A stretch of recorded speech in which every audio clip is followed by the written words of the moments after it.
Oi, pessoal, tudo bem? Érica aqui da Alemanha Comentada.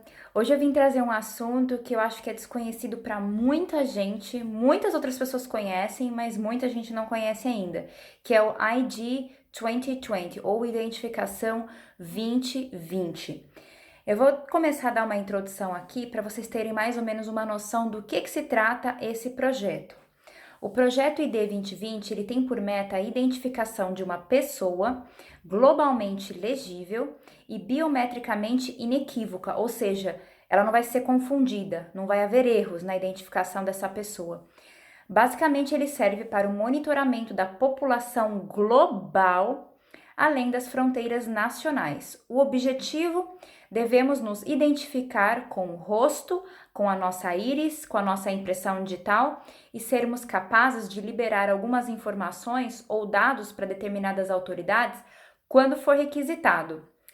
A Dakota Gruna, ela é a chefe desse projeto, né, do ID 2020. Ela fala que a identidade é um direito humano. A cada 7 pessoas no mundo, uma não consegue provar quem é e, portanto, é amplamente excluído dos sistemas de saúde, escolar e bancário.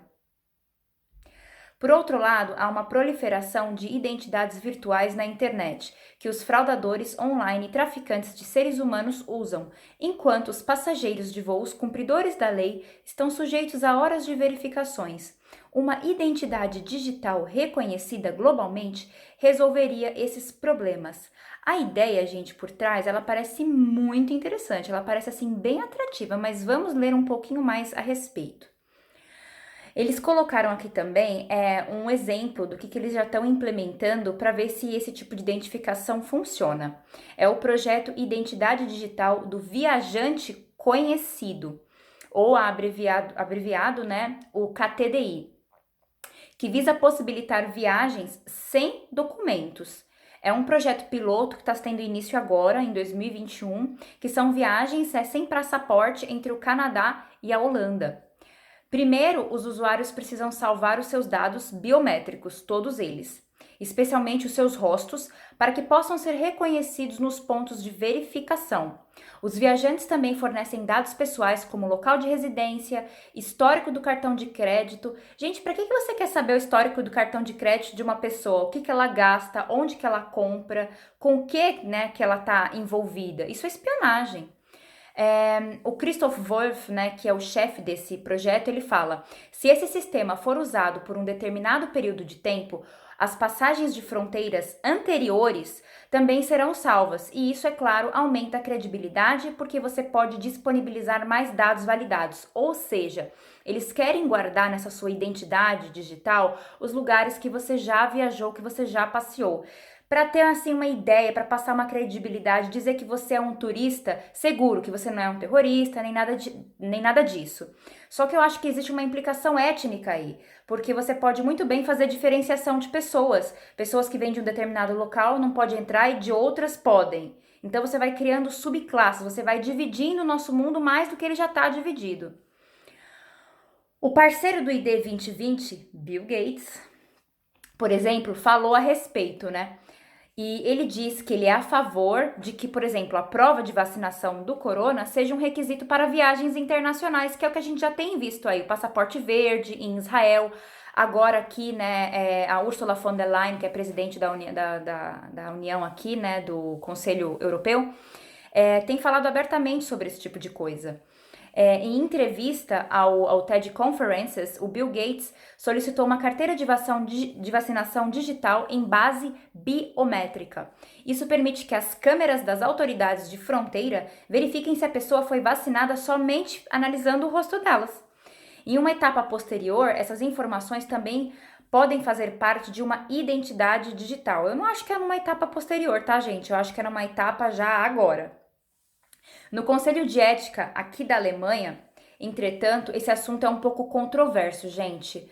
Por quê? Porque eles também falam dessa questão ética, né?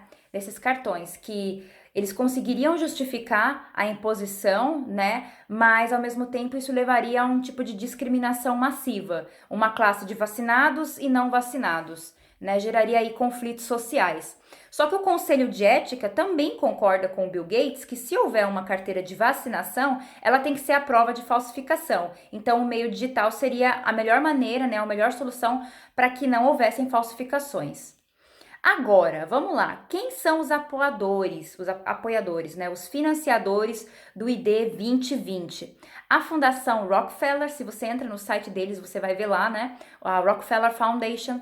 A Microsoft, que é o que está definitivamente aí com as mãozinhas desenvolvendo essa tecnologia. A Accenture, que é uma empresa, gente, até meio incógnita, né? Ela é uma grande empresa, ela é multinacional, ela é irlandesa, ela é de consultoria e implementação de tecnologia em todos os setores que vocês puderem imaginar. Ela trabalha em em parceria com grandes empresas, como a SAP, como a Google, a Alibaba da China, a Amazon, a Dell e outras aí, né? Aí tem outra galera que também financia o ID 2020, que é a Gavi. A Gavi é a Aliança de Vacina, que é financiada pela Fundação Bill e Melinda Gates, né, e pela Unicef, pela Organização Mundial da Saúde e pelo banco, o grupo do Banco Mundial. Aí você fica pensando, poxa vida, o Gavi, né? O que esse galera de vacinação tem a ver com esse tipo de assunto? Pensem a respeito, gente. Não existem coincidências nesse mundo, tá? Tudo tá atrelado. Então, o nosso parlamento aqui, né, aprovou essa lei de identificação 2020 no finalzinho de janeiro. E ele deu, assim, como é que eu diria, um passo decisivo, né, nessa implementação aqui, tornando o que seria o nosso número de CPF, né, que seria o nosso, né, o Steuernummer, uma espécie de CPF mesmo, como o nosso número de cidadão uniforme, né, para todas as autoridades. Seria um caminho para a pessoa se tornar um cidadão transparente, mas num nível global. O número de identificação fiscal nosso aqui, ele deve se tornar um número de cidadão mais abrangente que permite às autoridades acessar dados pessoais existentes em uma base de dados de uma outra autoridade. Então, eles vão trocar informações aí. É uma integração, gente, completa das nossas informações, tá? E essa lei foi decidida pela coalizão do governo, que é o CDU da Merkel, e o SPD, que é do Partido Progressista, né, do qual o vice-chanceler faz parte, o Olaf Scholz aqui. Gente, tudo se encaixa, tá? É interessante que o partido que faz oposição no nosso parlamento aqui é o EFD, né? Ele foi contra, obviamente, juntamente com todas as preocupações aí dos protetores de dados, né? O Conselho Federal, ele ainda precisa dar a aprovação para que essa lei entre em vigor, né? Porque muitos consideram inconstitucional, que é o que eu falei aí dos problemas étnicos em relação à privacidade, dados, diferenças, né, de classes, enfim. O governo, ele quer contornar, né, esses problemas com um truque que eles chamam de o princípio de cookie banner, ou seja, de uma maneira que as pessoas deem o consentimento delas voluntário para que aquela coisa seja implementada, né? Na verdade, gente, isso é uma maneira de vigiar a gente, tá? Resumindo, é isso. É mais uma maneira de controle, de vigia. Então, assim, deem uma olhada. Eu sugiro que vocês procurem aí no país de vocês, no Brasil, como é que tá essa situação, como que as pessoas estão lidando, porque muita coisa acontece sem a gente saber. As pessoas vão desenvolvendo coisas, vão tomando decisões, principalmente os governos aí progressistas, e a gente fica sem saber. Quando viu, a coisa já chegou e você não tem para onde correr, tá? Interessante que o Robert Kennedy Jr., ele recentemente teve a conta dele do Instagram deletada, né? Lá na rede social. E ele alega que, por exemplo, o Bill Gates, ele deveria ser julgado por esses seus planos de controle aí mundial, esse controle ditatorial baseado numa tecnologia que vai melhorar e salvar o mundo da sua perdição.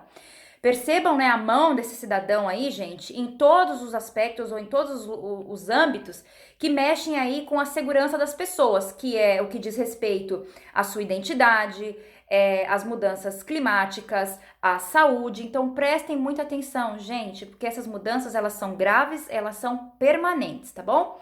E se vocês gostaram, deixem aí o comentário de vocês e fiquem com Deus, um abraço.